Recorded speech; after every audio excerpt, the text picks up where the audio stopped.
Le Repair Café en lui-même, c'est une idée qui vient des Pays-Bas. Donc ça a été lancé par une fille qui s'appelle Osma. Et elle a eu l'idée saugrenue de mettre en relation des gens qui avaient des choses cassées avec des réparateurs dans un endroit gratuitement. Un truc, ça paraît un truc anodin, des fous. Merci. Bonjour. Bonjour. Pour moi, j'ai un poste de radio qui ne marche pas. C'est un four. GPS. Une mini chaîne. Bah, en fait, elle n'était pas cassée.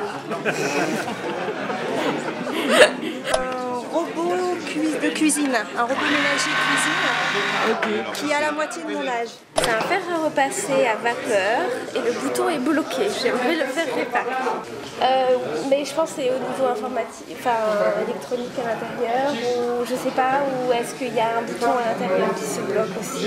L'idée, c'est que le réparateur, en ayant la personne en face, lui explique ce qu'il fait. Et lui explique pourquoi il s'est tombé en panne, quels sont les trucs, quelles peuvent être les dispositions qu'elle doit prendre pour que ça ne tombe plus en panne, et des choses comme ça. En fait, tu vas faire perdre aux gens cette peur de la réparation. Et petit à petit les amener à réparer des choses eux-mêmes. C'est en regardant les autres faire qu'on apprend le mieux.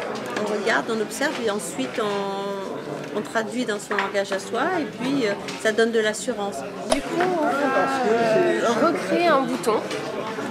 Car derrière ça, la petite partie métallique qui faisait la jonction entre les deux pôles électriques est cassée. Et il faut le recréer. On a un deuxième bouton et deux fils. On va tout reconnecter. Premièrement, jeter moins.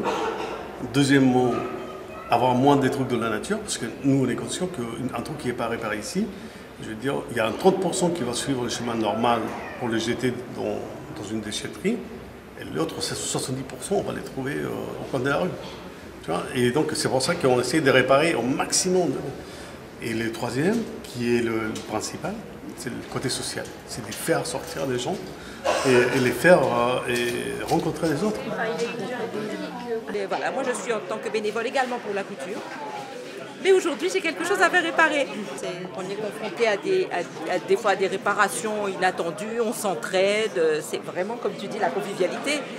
On est tellement content quand on a réussi justement à éviter de jeter, parce que c'est ça l'objectif, éviter le jeter. Et éviter de jeter et la lutte contre l'obsolescence programmée surtout.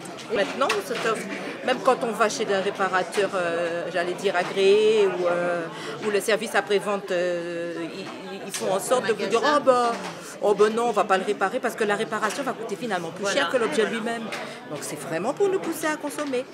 Et bien avec Repair Café, on a dit non, c'est terminé.